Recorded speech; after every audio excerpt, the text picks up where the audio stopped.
All right, guys, how's it going? Welcome in, Kurt Magoosh and Slaughterhouse Sports, and today we are going to look at a couple of LSU commits.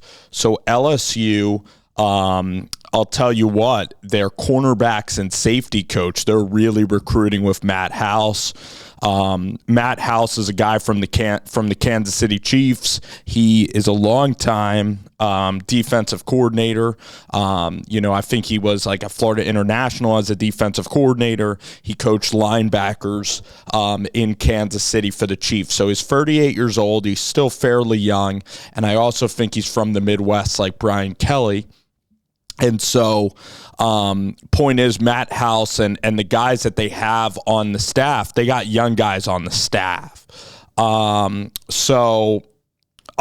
Today we're going to review two guys. So they got two four-star safeties, Ryan Yaites, and then they got another guy named Dougherty from Georgia. And Dougherty visited this past weekend.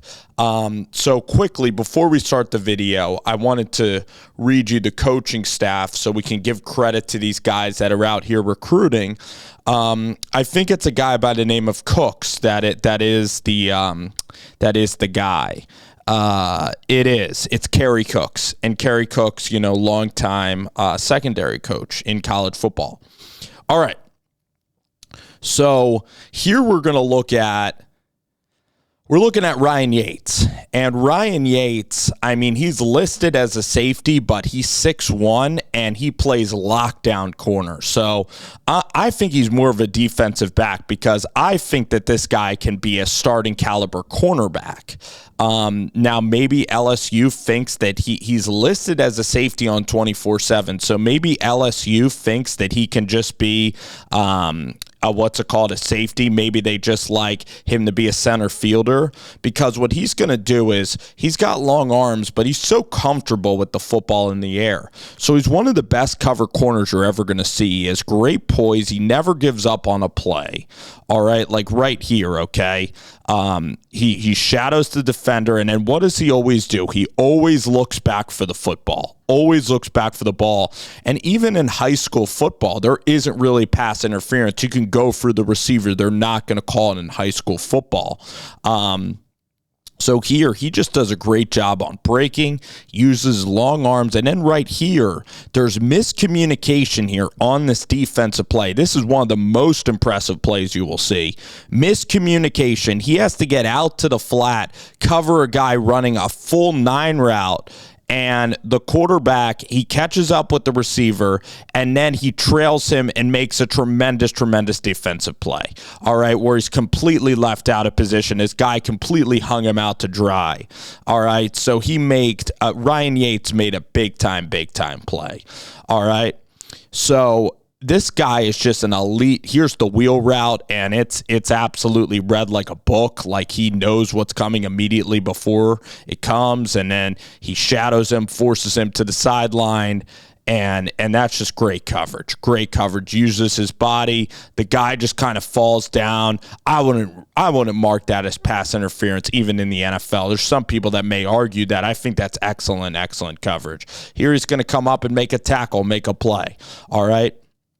Here he's going to be a cornerback, and then he's going to go and just make a really good tackle. So he's a good tackler. His strengths are covering.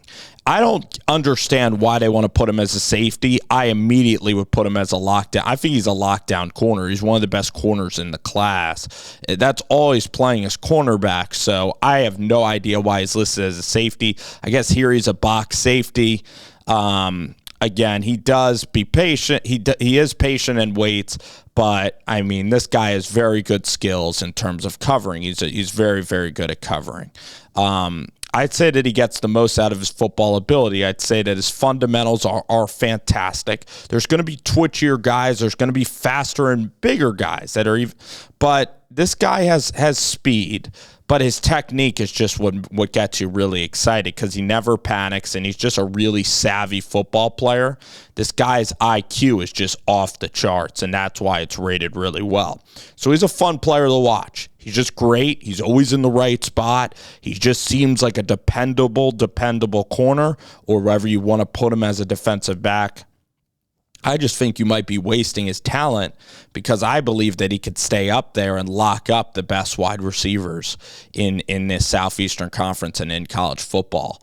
But maybe it's just high school and whatnot, because I think he's very good as a corner. So we'll have to read up on exactly how they're going to play Ryan. But here Ryan does break on the ball well, makes a good tackle.